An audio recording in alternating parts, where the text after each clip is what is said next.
你堂堂首富大小姐，怎么会要嫁给那穷小子？却因为爱上江之年，迟早会吃亏的。不惜叛出家门，成为一个普通家庭主妇。结婚8年，我们女儿已经5岁，我还暗中资助江之年的公司，让他事业有成，而他也从不与任何女人独处。直到……老婆，你怎么回来了？江之年啊，昨天我洗澡洗一半就出来了，帮我搓背还不专心，是不是想挨打？他的继妹微博，老公，这就是你给我准备的惊喜。老婆，她就是我跟你说的继妹。曲莫念，还不快跟你嫂子打个招呼？嗨，嫂子。行了，招呼我也打了，你该陪我去洗澡了吧？身为首富千金，我见过不少阿萨的继兄妹，想借兄妹之情混淆男女之别，这种事我绝不允许。老婆，他今天刚回国，然后手受伤了，我就帮他搓了一下背。你还说呢，我就让你给我搓个背，你怎么动手动脚的？说，你是不是想摸我屁股？我就是不小心碰了一下。不行，我要摸回来。石小姐，难道没有人教过你男女有别吗？你哥现在是我的丈夫，不是你们小时候了。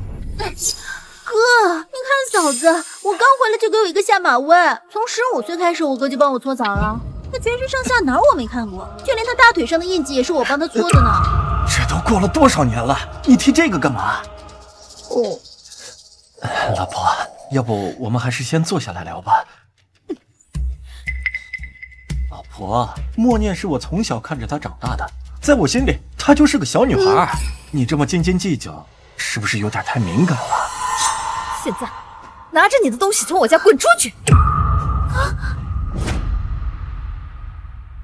老婆，就算我今天没有去接你和念念，你也没有必要把她赶走吧？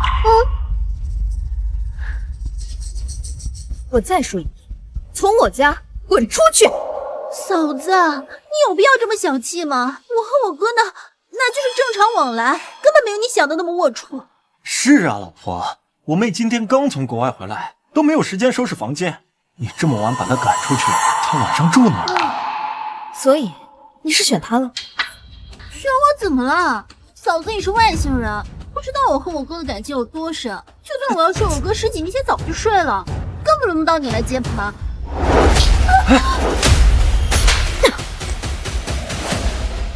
你们要睡就去酒店睡，别在我家碍我的眼。哥，你今天要是不跟他离婚，就别认我这个妹妹。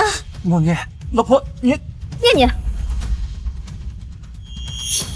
记得让你妹妹把我穿的浴巾还给你，老公和衣服恕不外借。老婆，老婆，默念她回来没带衣服，我是看你这件衣服很久没穿了，我才借给她的。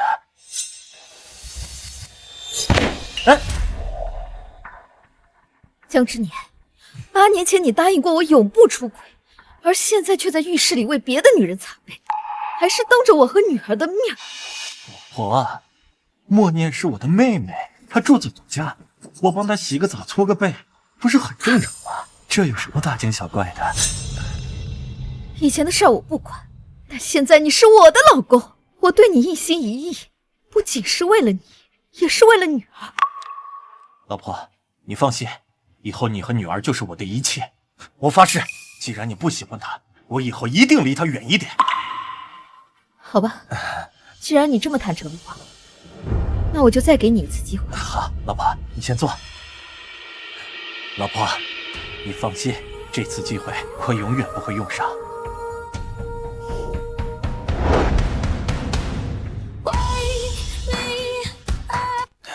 江总，这个是小小姐的生日宴邀请函，时间呢是1周后。夫人说让您下午回家呀，帮忙布置一下。放那儿吧。怎么还不走？江总，这夫人说您之前都没参加过，这次啊，您一定不能缺席。我知道了。好啊。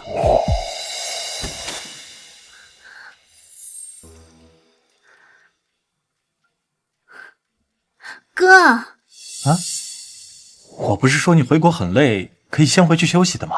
我还不能来公司帮你了。某些人啊，真是有了嫂子就忘了妹妹。我这不是关心你，你这手怎么回事？能有什么事啊？都是我咎由自取。要不是那天我让你给我搓背，也不会惹嫂子生气，也不至于被赶到酒店里。到时候有了红疹，都是我活该。这怎么能怪你呢？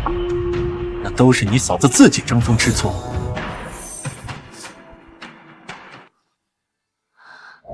算了哥，到时候嫂子知道又要生气了，又要说我勾引你，难听得很。怕什么？难道就他一个人说话难听吗？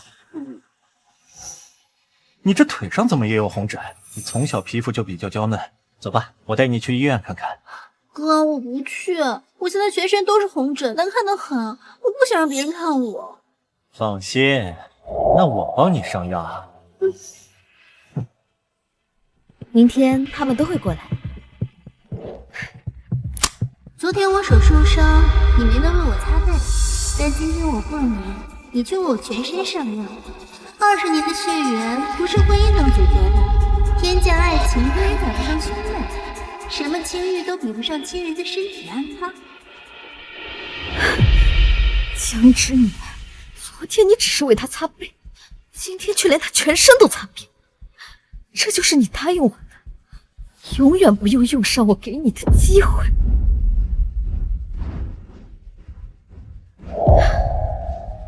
既然你不信守承诺，那就别怪我，不留情面。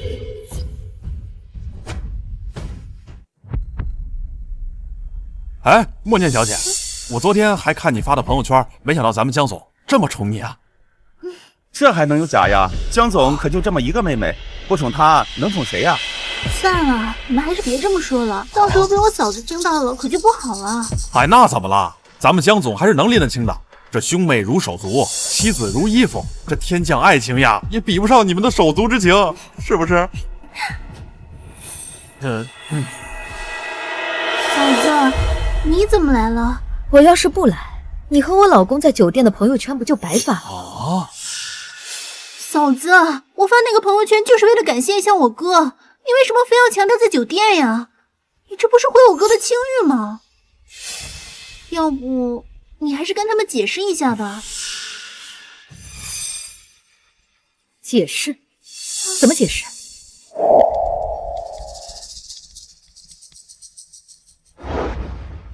让别人老公在酒店给你上药，石墨念，你就这么缺男人吗？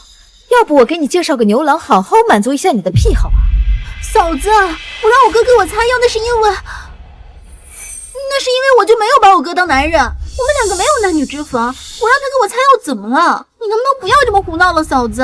一个成年没有血缘关系的继妹让已婚的哥哥为自己全身上药，你觉得这还是兄妹？嫂子，我知道你和我哥是结了婚，但是你也不能让我和我哥不来往吧？嫂子，我知道，我理解你，你是生了孩子之后没有安全感。那这样行了吧？我向你保证，从今天开始往后我就再也不见我哥了，我现在就辞职。这也太过分了吧！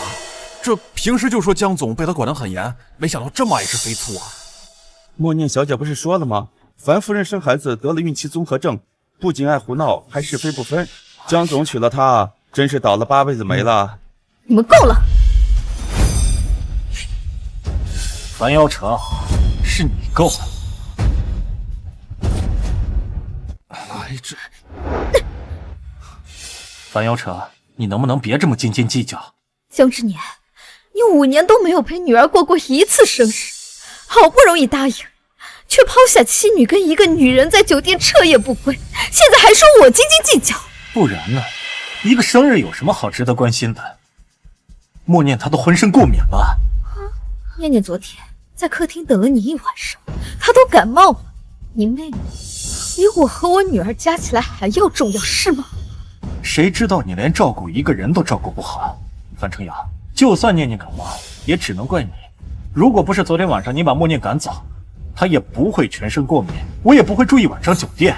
所以你和你成年没有血缘关系的继妹擦药，擦完药又睡了1个晚上，现在却告诉我都是我的原因，是吗？什么？默念小姐和江总没有血缘关系？哎呦我天哪，他们不是亲兄妹啊！那怎么还能够全身擦药，还彻夜不归呀？我开始还说他俩是兄妹情深，夫人胡闹，现在一看呢，都没有血缘关系，能是真兄妹吗？嫂子，你就非得在外人面前造谣我和我哥吗？我和我哥都已经在一起20多年了，我们行得正坐得直。而且我和我哥要是早有什么，早就有了，还轮不到你来接盘。石默念，你装的清白，那为什么非要我老公给你上药？是整个江城都没有女人了吗？那是因为我的身体比较敏感，别人碰不了我就难受。而且这10几年来都是我哥给我擦的药，以后也会是我哥给我擦药。江之年，你有什么想说的吗？默念他都要辞职了，你还要怎么样？安城阳，我告诉你，如果以后默念再出任何事儿，我就跟你离婚。不用离婚，从今天起，我和我女儿就搬出这个家，我们分居。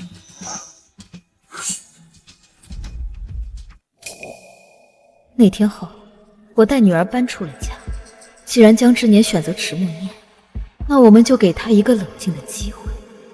但我没想到，他根本就没想过回头。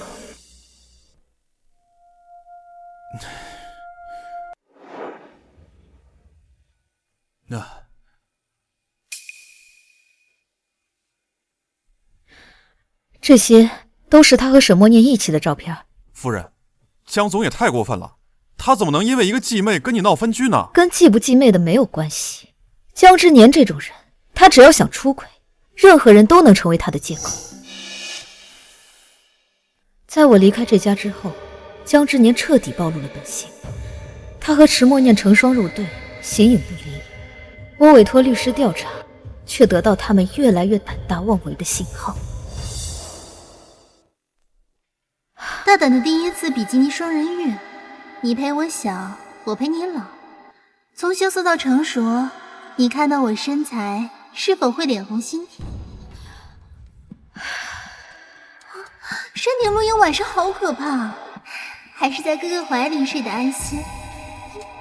早啊，我的总裁哥。江之年，是你没有珍惜机会，我们的婚姻已经进入坟墓里。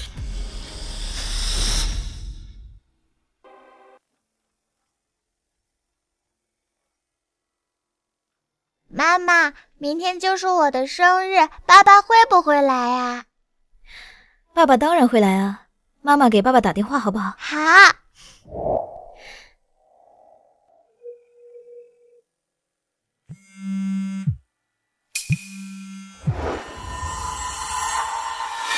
江之年，你看我穿这个怎么样？哈，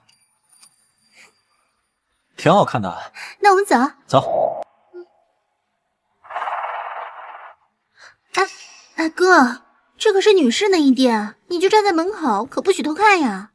我们都10几年了，你什么样我没见过呀，不屑得看呢。你不看就不看。好疼！先生，这是女士试衣间，您不能进去。哥，我后背被夹住了，我好疼，你快来帮我。我们是兄妹，在我眼里他就是小孩，我凭什么不能进去？先生，真的不行，我们店里有规定。够了！我在你们店里给他买了10年的内衣，他所有的款式都是我亲手给他穿上的，用你们多管闲事。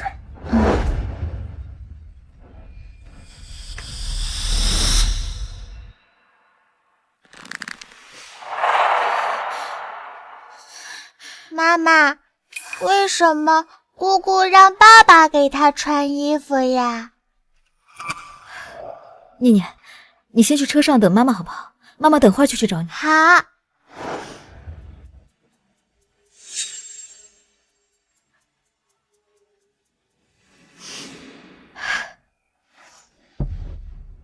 哎，女儿，你终于舍得联系我了。爸，香凝街的光浩大厦是你的产业吗？江之年出轨了，我要你这些年把他出入内衣店的监控全都调查过。没问题，你放心，这大厦所有的监控录像我都有备份，我保证不会漏过一帧。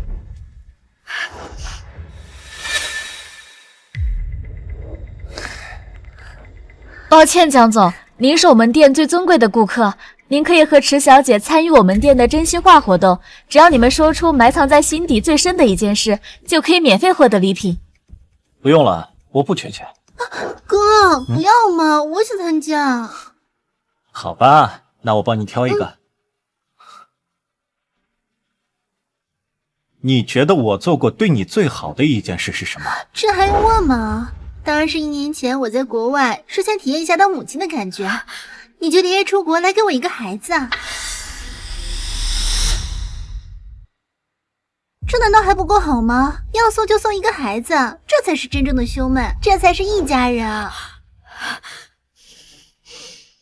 江之年，原来1年前念念发高烧联系不上你的时候，你居然跑到国外和你妹妹苟合。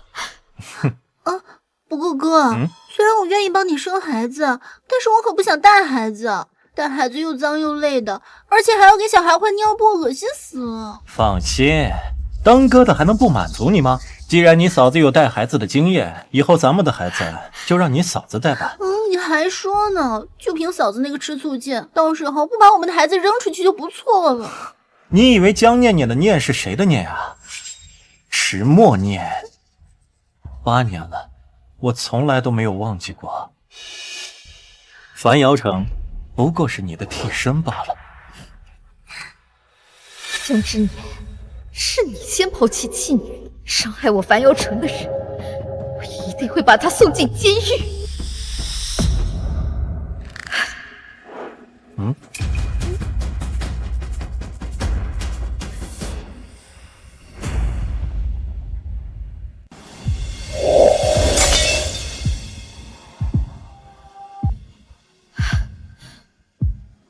破镜难圆，一刀两断。江之年，既然我一开始就是你选中的替身，那从此刻起，我便亲手操办你们江氏兄妹和江氏集团的葬礼。樊小姐，我是听老爷的命令来为你主持离婚事务的。你确定要启动竞争协议，对江氏集团100倍索赔？我确定。樊小姐，这份合同里面还可以启动无限制索赔机制，这样不仅你丈夫的公司，还有他的一切财产都会在24小时之内成为你的所有物，而且他的余生都会为欠你的巨额债务偿还。启动无限制竞争索赔协议，我要亲手夺走江氏兄妹的一切。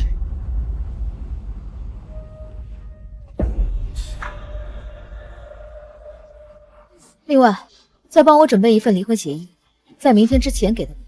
我要在我女儿的生日宴上，当着江城所有人和江之年离婚。思念哥，还是你有办法。要不是你把念念的生日会改成我的认亲仪式，我还不知道该怎么样混进集团高层呢。你的事儿当然最重要了。念念她还小，以后过生日的机会还多着呢。不对啊，这横幅怎么还没换啊？耳朵都聋了吗？是。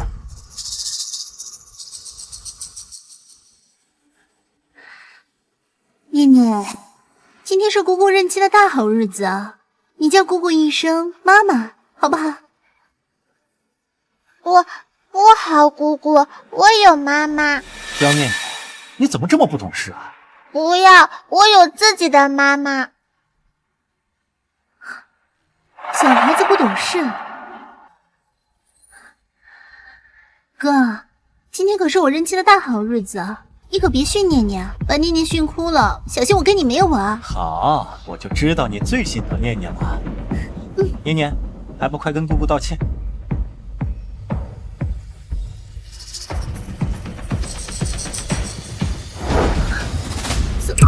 嫂子，你怎么来了？怎么也不提前说一声？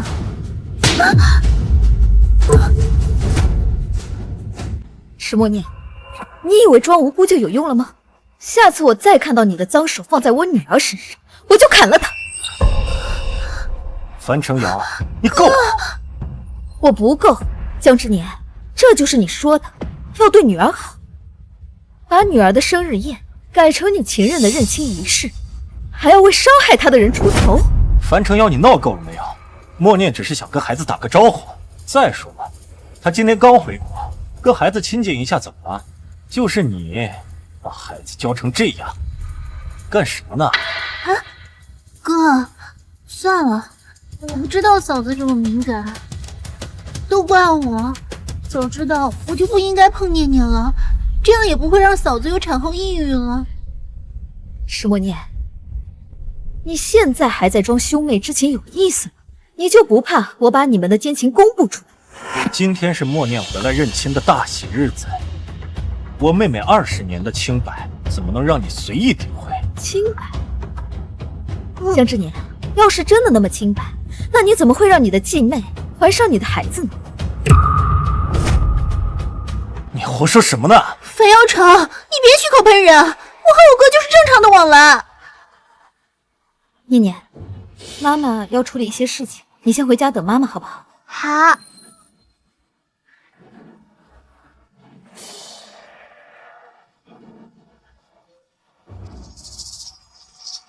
放！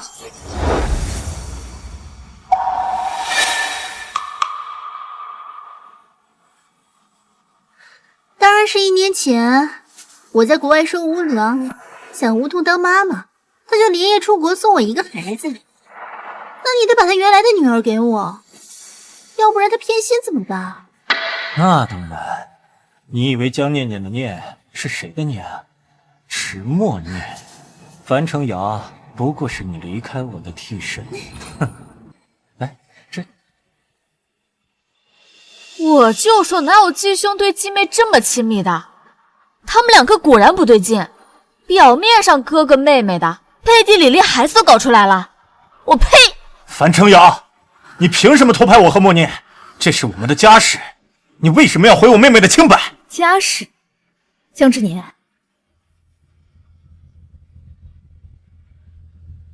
从现在起，我跟你没有家，因为我要跟你离婚。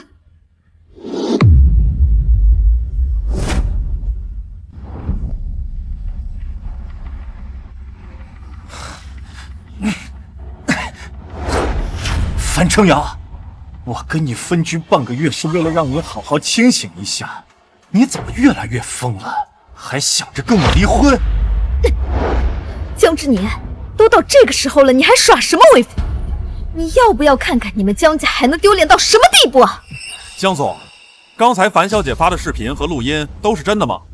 你真的给你的继妹送了一个孩子？你说樊小姐不过是你心中继妹的替身，你觉得你这样做对你的发妻公平吗？你是不是耽误了樊小姐8年的青春？你是哪一家的？你给我滚出去！信不信我让我哥封杀你们？耳朵都聋了吗？保安，保安呢？把他们给我赶出去！江之年，别挣扎了，这儿没有保安，这里都是江城有头有脸的人物，难道你还要堵住他们所有人的嘴不成？江总，你女儿的生日宴，只有你太太一个人忙前忙后，你反手就把它变成你继妹的认亲宴，不觉得自己不要脸吗？迟默念小姐，我刚刚听说您和江总并没有血缘关系，但你却勾引结婚继兄生下孩子，请问你是故意当小三，还是说单纯喜欢小三这个称呼啊？你们给我滚！你们全部给我滚出去！继续走。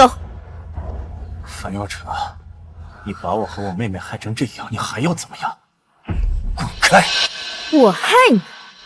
江之年，我只不过是把你说过的话、做过的事都放了出来而已。你要是没有做亏心事，何必这么害怕呀？还是说你现在还要说你跟迟默念是好哥哥好妹妹的兄妹情？老婆，我知道你现在很没有安全感，但事情不是你想的那样，我没有背叛你。江之年，都死到临头了，你还嘴硬？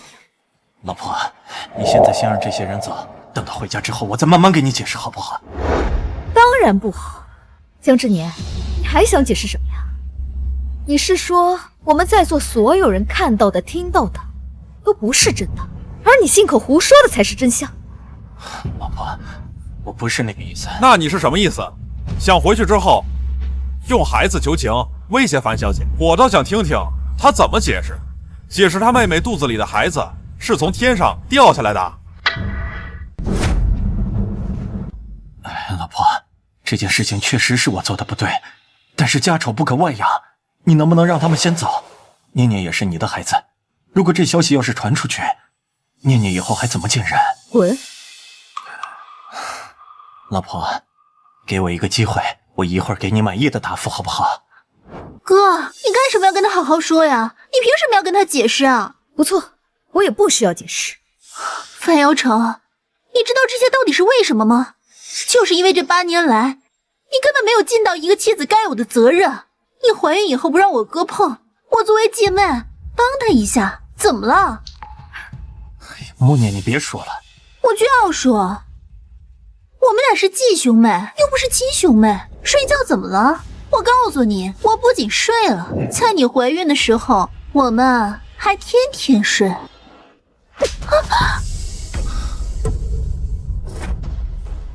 傅瑶成，你敢打我？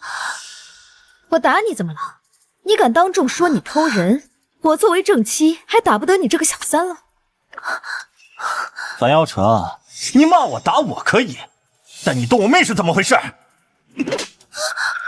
我不仅打他，我还要打你，连你一块打。你们一个个男盗女娼，还非要假装自己清白兄妹的戏码，我早就看够了。我今天就要让所有人看一看你们到底有多恶心。樊瑶成，你疯了吧？我堂堂一个大总裁在外面睡女人怎么了？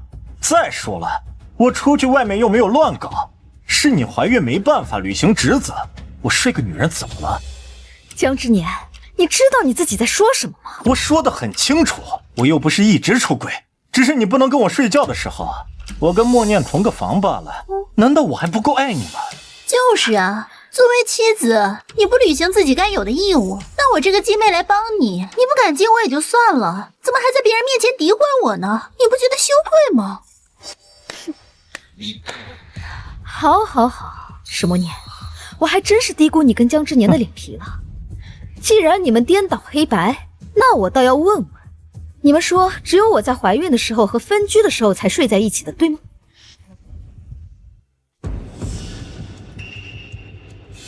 不错，范瑶成，要不是你作为妻子的缺位，根本就不会有今天的事。放。哎呀，你看，还有照片呢。那我是怀孕了10年吗？从15岁开始，这10年来，你和池默念出入内衣店的亲密镜头都是假的吗？10多年，从15岁就开始了，这男的还真是不要脸。这女的也是甘之如饴，我看呀，这2人根本就是奸夫淫妇，天生一对。我呸！快把这些拍下来，把它发到网上去，我要让他们被所有人唾骂。樊瑶成，我原本念着咱们夫妻感情，不想跟你置气，但你现在放这些照片是怎么回事？我们夫妻一场，你还跟踪我，怀疑我，把我10年前的照片都给放出来了。你都敢出轨，难道我还不能当众放这些照片了？就算知道了又怎么样？对，我跟我哥就是睡了，而且比你们2个之间的时间还要早，那又怎么样？那还能怎么样？当然是在这场宴会上当众曝光你们。范瑶成，我和我哥是真心相爱的，要不是我出国了，你以为你能有机会和我哥结婚吗？你就偷着乐吧。那这么说，我还要感谢你了。不然呢？按照先后时间来算的话，你是后认识我哥的，在古代，你这应该叫个妾啊！你是不是还得应该给我下跪敬茶行礼啊？继续放。哥，恭喜你和嫂子终于结婚了，能娶到嫂子这么好的对象，你可是8辈子烧高香。要是以后敢对我嫂子不好，我就撕了你啊！我的天哪！石默念，看到了吗？当初可是你求着我跟你哥结婚的，你又看看你现在是什么德行？你就这么贱吗？那么喜欢当小三？还是说你就喜欢娶了老婆的男人啊？够了，樊瑶成，还不够丢人吗？我不够。江之年，你以为你是什么冰清玉洁的人吗？你们2个，一个西门庆，一个潘金莲，都不是什么好货。樊瑶成，我承认我是犯了全天下男人都会犯的错，但我只是在处理兄妹关系这一点出了一点问题。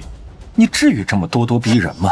江之年，你现在知道你处理不好兄妹关系了，那你当初是怎么跟我保证的？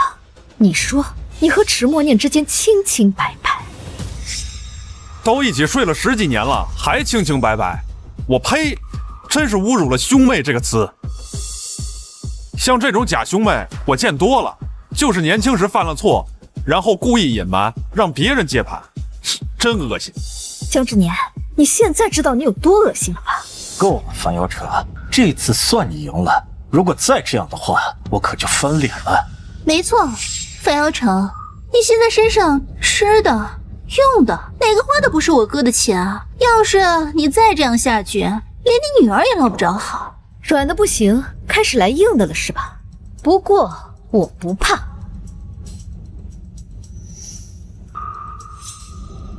江之年，就算你撕毁了离婚协议，我也有办法。今天这婚我离定了。你还准备了有备份呢，樊瑶成，你真是疯了吧？为了这点小事就要跟我离婚呢？江之年，你背着我和你继妹出轨了10几年，你现在居然跟我说这点事是小事儿？樊瑶成，你作为豪门媳妇，该学的第一课就是忍耐。妄念说的没错，我理解你现在没有安全感，想得到我的关爱和宠爱，但我告诉你，离婚这种手段用一次可以，用多了只会让我感到厌烦。江之年，你能不能不要这么自恋啊？你真以为我跟你离婚是胡闹，是为了让你再爱我一次呀？我告诉你，我樊瑶成离开你，会让你们高攀不起。够了，樊瑶成，默念是我10多年的继妹，你非要看着我俩老死不相往来才行吗？不，以后你跟池默念可以天天睡在一起，因为从此以后，我跟念念再也不想看到你们2个令人作呕的人。樊瑶成，你什么意思？离婚就离婚，带孩子走是什么意思啊？樊瑶成，江念念她是我们江家的孩子，你一个家庭主妇带着女儿，能给她什么好的教育啊？樊瑶成，我告诉你，这个婚可以离，但孩子必须留在我们江家。把江念念留在你们江家，是等你和池默念生下孩子后再欺负她、打压她吗？你说话太过分了，你凭什么污蔑我和默念会做出这种事？哼，那还用说吗？江之年，你把女儿的名字起名为念念，不就是默念的念吗？我听到了，刚刚视频里面江之年亲口承认，他就是把樊小姐当成池默念的替身。像这样的渣男渣女，要是把孩子留给他，还不知道要受多少罪。樊小姐，我们同意你把孩子拿回来。你听到了吗？今天孩子的抚养权必须是我的。你如果不跟我离婚，我就把你和池默念出轨的事情捅到报社，让你们俩身败名裂。樊瑶成，你够了！你成天就知道争风吃醋。你现在是江家的人，你知道这件事如果爆出去，对我们江氏集团的影响有多大吗？不错，樊瑶成，你心里只有你自己，根本就没有我哥和女儿。樊瑶成，我最后再警告你一次，你以为你不顾一切我就拿你没办法了？我告诉你，我只是因为我对你的爱一直在容忍。你信不信，只要我一句话，我就让你的计划全部化为乌有。江之年，你可以试试。诸位，我江氏集团已经拿到了首富家族樊氏的1000亿投资，各位如果还想在江州混的话，应该知道怎么做吧？这樊氏真是瞎眼了，竟然投资这么一个渣男。樊氏可是首富家族，有了他们的支持，这江氏集团还不是为所欲为？江之年，你可知道樊氏集团的1000亿投资是我千辛万苦在我爸那求来的？你不仅背叛我，还利用我的权利来掩盖你和池默念的奸情。这一次，我要让你失去一切。老婆，你都看到了吧？你老公可是连樊氏集团都能看中的人中龙凤。风流只是我的一个小毛病罢了，是不是我最近对你的关注太少了？我答应你，以后每周我都抽出1晚去看你和女儿，好不好？嫂子，我劝你还是见好就收吧。我哥都已经对你说好话了，再闹下去，可就没有办法收场了。还愣着干什么？赶紧回去吧。今天的事我可以当做没有发生，但是你要记住，我江家的名誉不是你争宠的工具。不错，樊耀成，要是再有下次，我哥可就要把你扫地出门了。樊耀成，你真疯了吧？我在想，你们两个怎么做到普通又自信？我从来就没有看上过你们江家的财富和地位。我来这里唯一一件事，就是让你们俩身败名裂。嫂子，你怕是不知道樊氏集团吧？连一个工作都没有的家庭主妇，离开我哥，就只能做保姆的下等人，哪来这么大的口气啊？好了，樊耀成，今天的事到此为止，现在立刻回去，要不然我让你净身出户。江之年，我可算知道什么叫做白眼狼了。我养了你8年，不断求资源，把江氏从小供养到大，你竟然让我净身出户。嫂子，我知道你生完孩子之后有了产后抑郁，但是你也不能胡说八道吧？你一个家庭主妇，怎么给江氏集团拉来的投资啊？樊耀成，商场投资不是去商场买菜，不是给客户随便发消息就过节问候一下就够了。算了哥，你也别跟嫂子说了，我看她呀，应该是这里出了问题，我们还是赶紧把她送到精神病院吧。默念，还是你看得清楚啊？咱们居然跟一个精神病聊这么久，真是太蠢了。大伙儿都看清楚了吧？我老婆因为产后抑郁得了这个抑郁症，所以捏造了这些事实来污蔑我。大家出去应该怎么说？心里应该都知道吧？还能怎么样？来人，把这个女人送去精神病院！我看谁敢！江之年，我以前只以为你出轨是个绣花枕头，没想到你居然是个这么恶毒的人渣！老婆，我知道你现在精神出了问题，你放心，你现在说的任何话我都不会记得。等你进了精神病院，你就知道该怎么跟我说话了。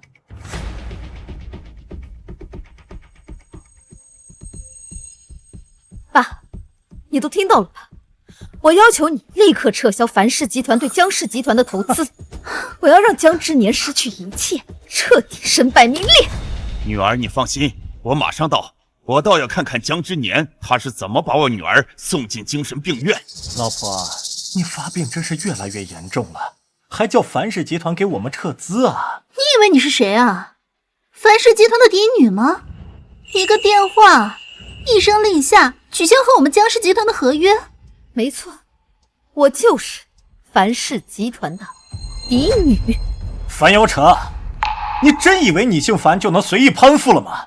我告诉你，因为你今天的行为让我很不爽，我决定以后再也不让你见到女儿，下辈子你也只能住在精神病院。我看谁敢把我女儿一辈子送进精神病院！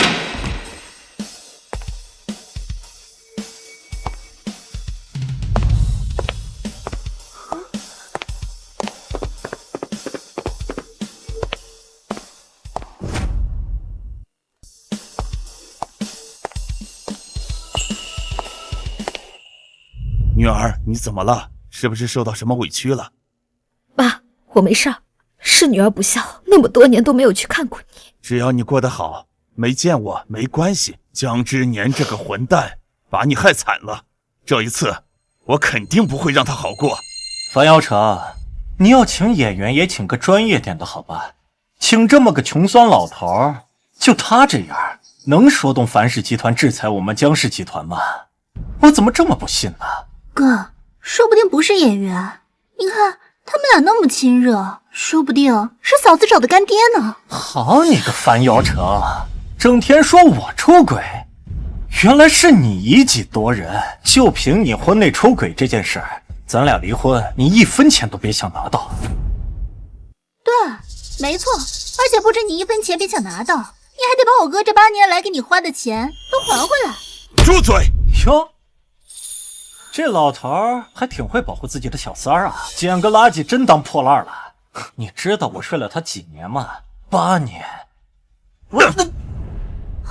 你敢打我？你知道我是江氏集团的总裁吗？打的就是你江氏集团的总裁。知道我背后站的是樊家吗？你到底是谁？我是樊瑶成的父亲，樊罗成。按规矩，你应该叫我爸。老东西，你发什么疯？就算你是樊瑶成他爸，你凭什么打我哥？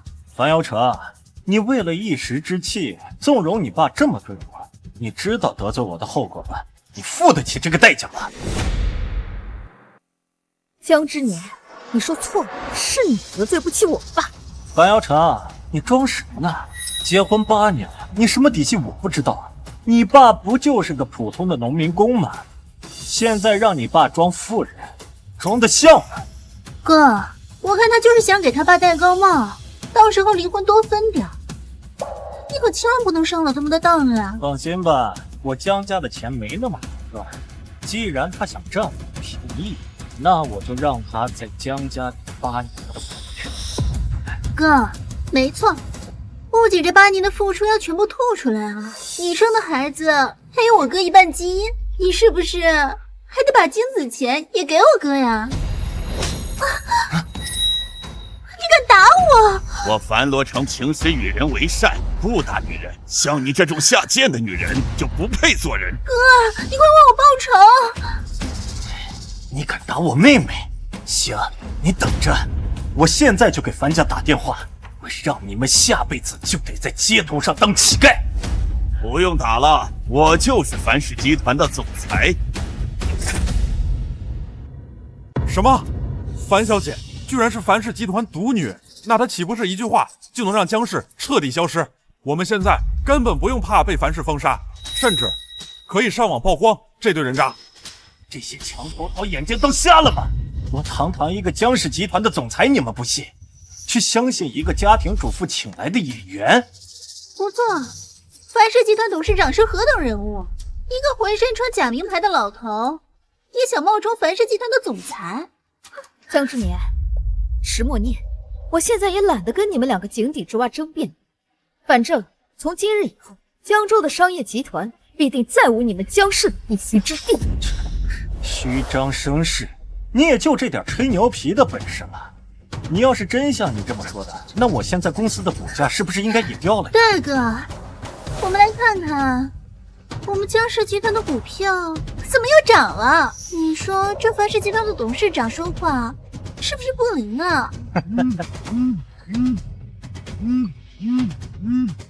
喂，江总，不好了，咱们集团的股市现在已经开始下跌了。什么？哥，怎么回事啊？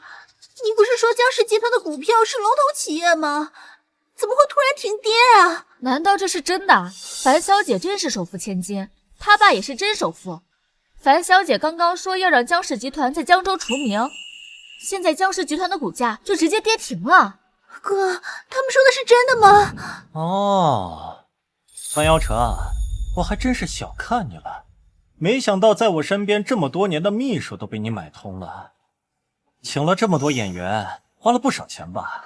樊瑶成，原来你们是串通好了，想要骗我哥，谋取我哥的公司。我告诉你，这是做梦。石墨念，你们怎么死到临头了还不行？你们就不能睁开眼睛看一看吗？我死到临头了，樊瑶成，你就算装也要装像一点吧。如果你说的是真的，为什么我那些合作的公司现在没跟我解约呢？喂，喂，江之年，我们鼎盛集团和你们江氏集团的合作到此结束。哎，李总，李总这哥，这是怎么回事啊？刚刚银行的人也给我打电话，说我们江氏集团的融资出现了问题，要给我们停贷。什么？江之年，你现在知道什么叫做自作自受了？现在正好12点，明天这个时候就是你们江氏集团彻底崩溃的时候。江之年，你伤害了我跟女儿8年，那我就用这8个小时，让你们江氏集团彻底灰飞烟灭。女儿，我们走吧。这种低劣之人，看着他们死，脏了我们的眼睛。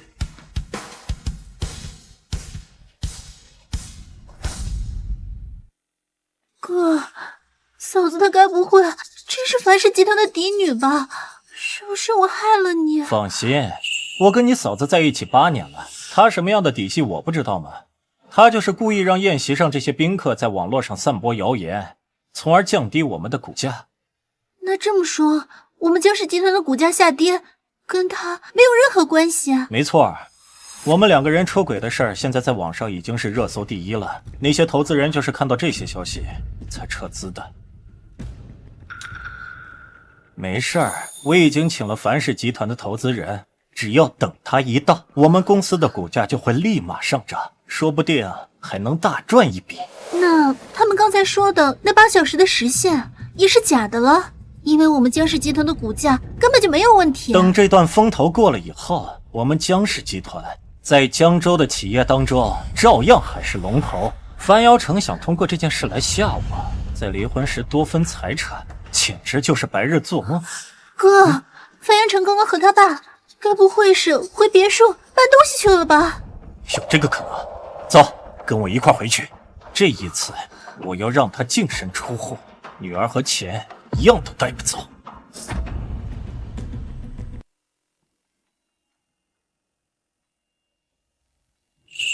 女儿，这8年你就住这地方，也太委屈你了。爸，也怪女儿识人不清，如果当初听你的话，也不会落得如此田地。江之年这个狼心狗肺的东西，把你害惨了。你放心，爸一定会替你出这口恶气。你就带着念念跟爸回去住吧，这些破东西咱们就不要了吧。不，江之年这些年的生意都是我给他介绍的，既然他背叛在先，那我就什么都不给他。待会儿爸爸就通知司机，咱们一块儿回去住吧。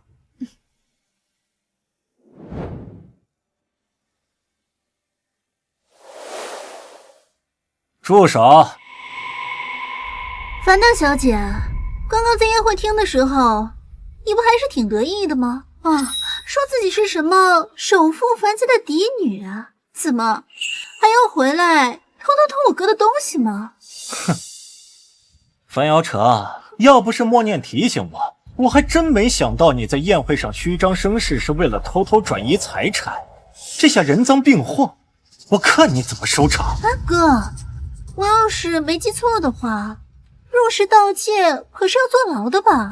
樊瑶成偷了咱们家这么多东西，那他没个20年，监狱应该也不会放他出来吧？没错，没错，这别墅里的任何一件东西，没有一件是低于60万的。樊瑶成，你真是送给了我一个好把柄啊！嫂子，你放心，到时候等你入狱了，我会好好帮你照顾念念的，一定不会让他知道有你这么一个当小父亲的。江之年，石墨念，你们俩还真是厚脸皮啊！先不说这个别墅是咱们的共同财产，就算是离婚，那也应该是属于我的。你凭什么厚脸皮说是你的东西啊？就凭你会净身出户？樊瑶成，你不过是一个家庭主妇，以为在宴会上装首富嫡女就能吓唬我？我告诉你，没门儿！我江家的钱，你一分都别想拿走。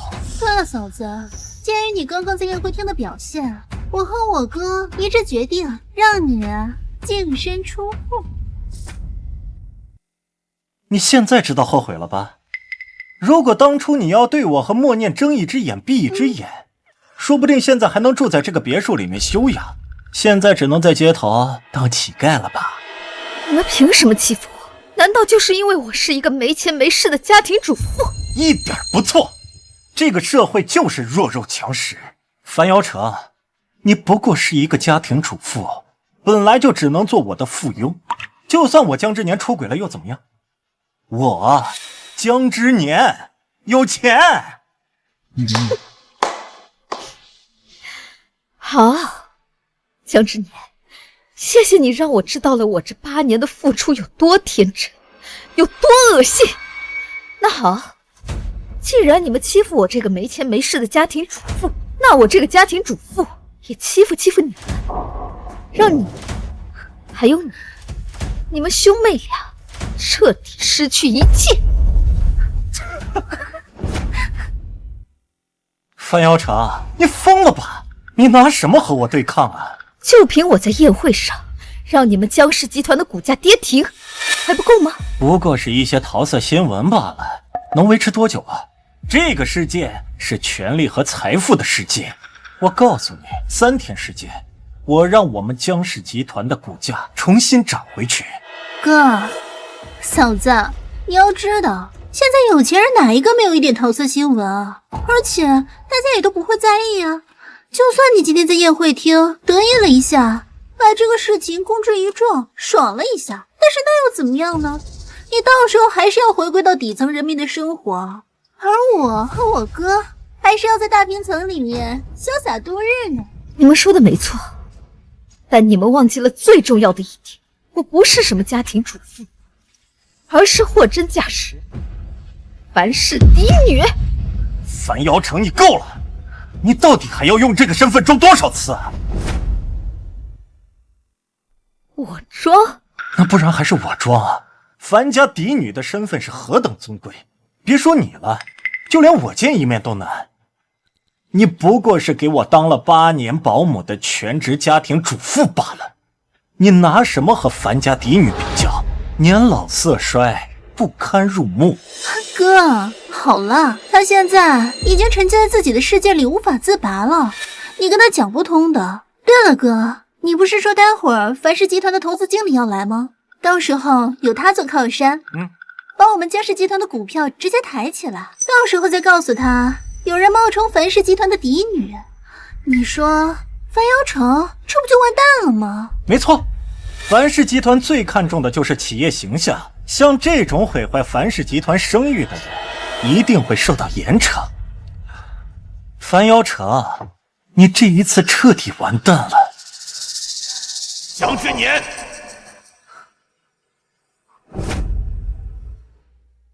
江之年，你刚才说谁完蛋了？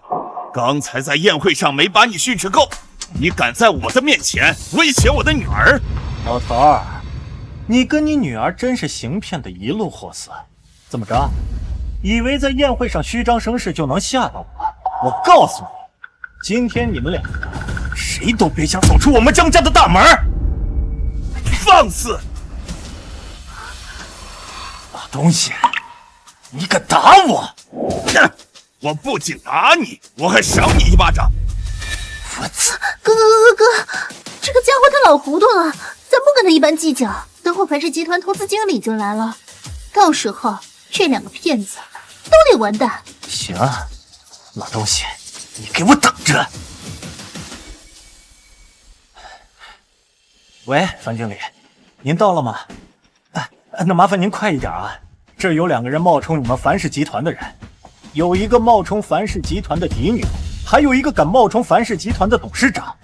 我刚才已经被这2个人打了好几个巴掌了，你一会儿来一定要替我出气啊！哎，好的，樊经理，我等您，放心，我一定拖住他。你们2个骗子都听到了吧？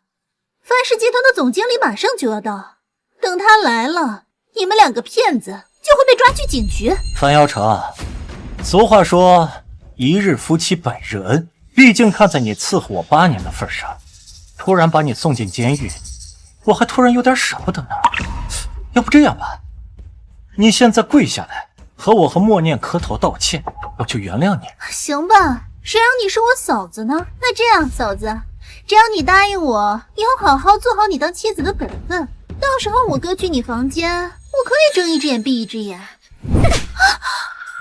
刚刚我爸没打你，小脑萎缩开始胡说八道了是吧？就让我来治一治你。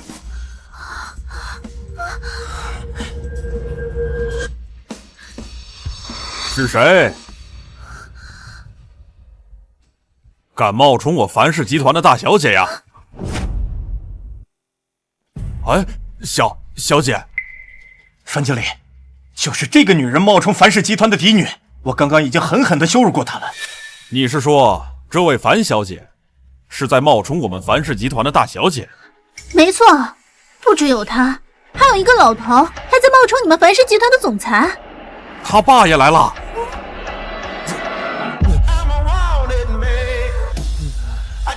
樊经理，我就是冒充樊氏集团总裁那老头樊经理，你好威风啊！我看你怎么惩罚我。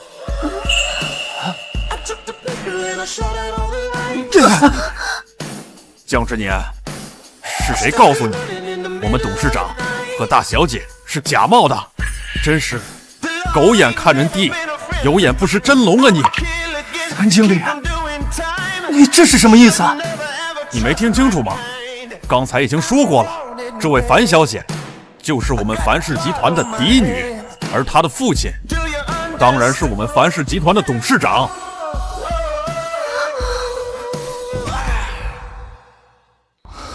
完了，老婆，我错了，我以后再也不胡言乱语了，我再也不乱说话了，老婆，我求求你原谅我好不好？老婆，你打我说明你还爱我，对不对？老婆，我错了，你原谅我好不好？再给我一次机会。我打你，是因为我嫌你脏。你现在的行为在我眼里就像一只烦人的苍蝇。江之年，你别痴心妄想了。这8年，我女儿为你付出了一切的代价。从今天起，我樊家和你只有仇恨，没有感情。祸进南园，江之年，是你先背叛我在先，那你就不要怪我不留情面。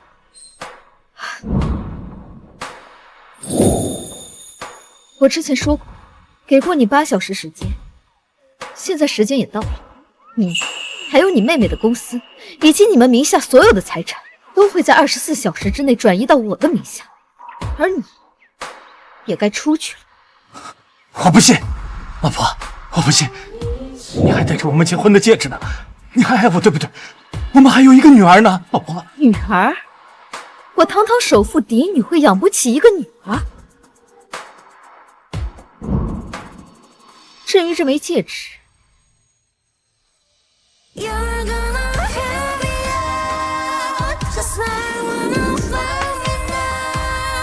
对我而言，就像和你以后的人生跟我毫无关系。樊经理，麻烦你处理后续，江氏的一切财产都归我女儿管。至于无关紧要的人，他们也无法赔偿我樊氏集团的债务，也该抓去坐牢了吧？是。